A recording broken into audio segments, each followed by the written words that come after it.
ఇప్పుడు ఒకప్పుడు ఎట్లుండే అండి, ఒకప్పుడు ప్రభుత్వాలు హింస పెరిగిపోతున్నప్పుడు అరే అన్నలేటి పోయిరని ఒక క్వశ్చన్ వచ్చేదా లేదా? గ్రామాల్లో ఎందుకు వచ్చింది ఆ పాయింట్? ఇప్పుడు మీరు చూడండి, వేలకు వేల ఎకరాలు, ఎకరాలు కాదు, ₹1,00,00,000 సంపాదించిన మావోయిస్టులు చూపించండి, ఒక నక్సలైట్ని చూపించండి.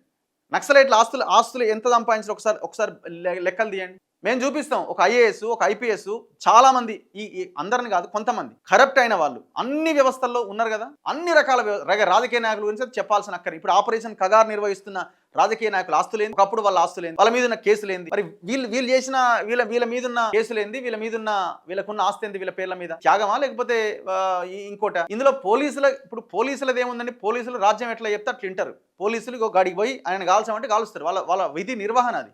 వాళ్ళని తప్పుపట్టాల్సిన అవసరం లేదు. ఇక్కడ ఎవరైతే రాజ్యాన్ని పాలిస్తున్నారో ఆ రాజ్యము ఈ అణచివేతని, పేదరికాన్ని పెంచి పోషిస్తూ దాని మీద క్వశ్చన్ చేసిన వీళ్ళని కూడా నిర్మూలించాలని చూస్తున్నారు. ఇప్పుడు ఇట్లా మాట్లాడితే మావోయిస్ట్ అంటారు సింపుల్గా. ఆల్రెడీ నాకు తెలిసి 10-15 కామెంట్స్ వచ్చి